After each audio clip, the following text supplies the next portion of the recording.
Okay, magandang araw sa ating lahat. So, topic naman natin ngayon mga kapananaw, yung nauuso. Sumikat itong words na ito paglabas ng desisyon ng Korte Suprema. So baka napansin nyo rin, ito yung mga tinatawag na legal luminaries. So narinig na rin ninyo, no? So itong legal luminaries daw, ang function nito, basahin, himayin yung mga nagiging desisyon ng Korte Suprema. So ibig sabihin, itong mga ito ay mga eksperto sa batas. So dapat pala makinig tayo sa kanila dahil sila yung hihimay at magpapaliwanag sa atin ng mga nagiging desisyon ng kung sino man, basta't patungkol sa batas. Kanya lang nakakalungkot. Pinagtataka ko talaga, bakit itong mga legal luminaries yung magpapaliwanag sa atin ang kauna-unahang kumukontra sa naging desisyon ng Korte Suprema. Bakit kaya?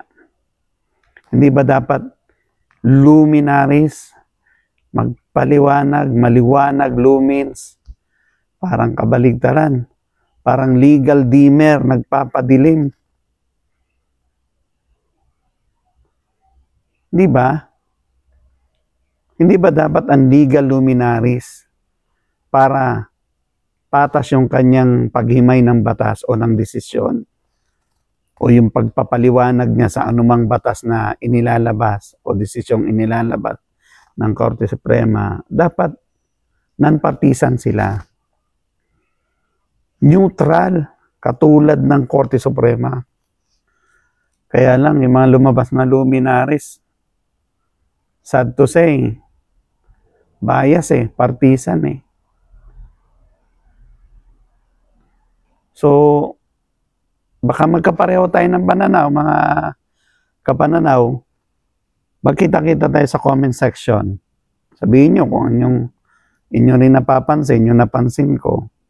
Dito naman sa comment section, di natin kailangan mag-away. Ipinapakita, inilalabas lang natin yung natanaw natin sa mga nangyayari sa politika ng ating bansa. So nakakalungkot lang kasi, bakit yung mga taong nagpapatawag o tinatawag na legal luminaries na siyang dapat magpapaliwanag sa atin, sa mamamayan, hihimay nung naging desisyon ng Korte Suprema. Bakit nila pinigilan na maituloy yung impeachment ni VP Sara sa taong ito? Pinigilan lang At itutuloy din, depende sa Kongreso, sa susunod na taon ng February. So, dapat gano'n na nilang maipaliwanag sa atin Kaya lang kabaligtaran yung narinig natin. Grabe ang pagtutol nila. So, hindi sila legal luminaries para sa akin. Sila ay legal dimmer. Kasi nga partisan sila.